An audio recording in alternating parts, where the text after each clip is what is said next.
So what are the real life X-Files?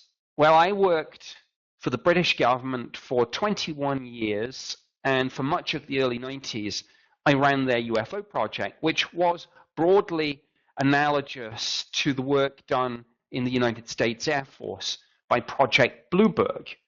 But unlike Project Bluebird, which really only ran for about 22 years, the British government's program ran for well over double that time.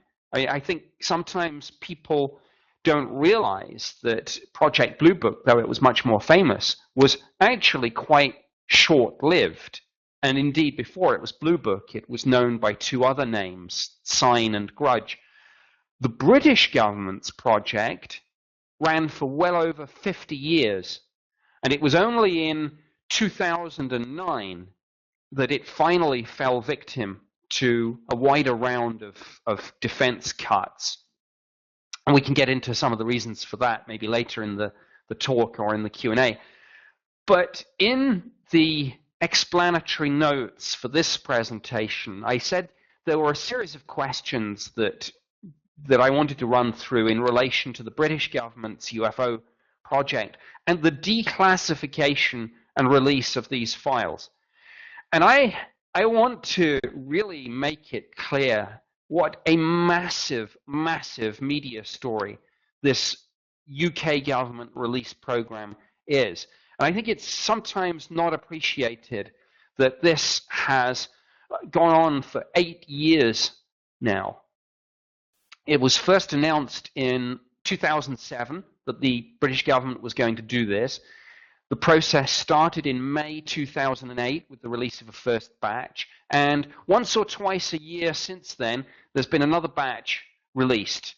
And the final batch is coming, as Jonah said in his introduction, this year, 2016. And again, I'm going to get into that. But I want to rewind, and firstly, the first question was, well, why is all this happening? Why is the British government releasing all this material? And the short answer is it's the law. Specifically, it's the Freedom of Information Act. And the UK got its Freedom of Information Act much, much later than the American government.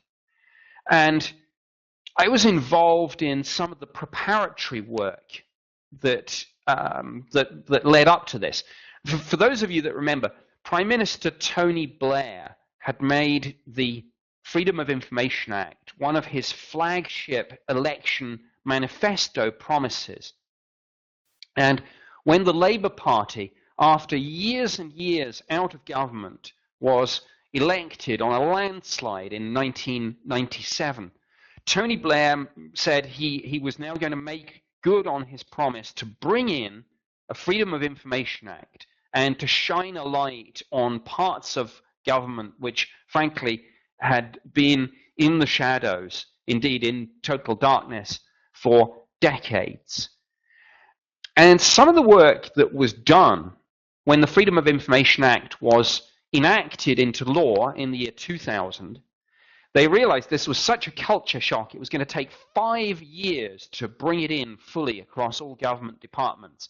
So in that 5-year period, a lot of us were scratching our heads and thinking, well, what are we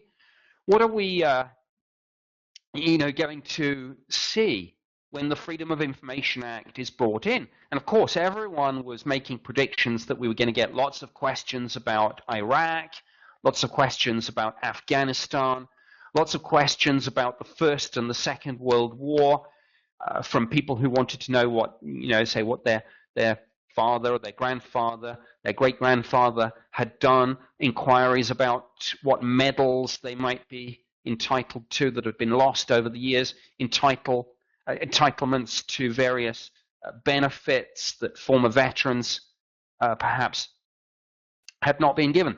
So these were the sorts of predictions. And then they came to me and they said, well, Nick, what do you think about this? And I said, make no mistake, if we don't prepare for a firestorm of questions about UFOs, the entire department is going to get very badly caught out. Well, they didn't listen to me.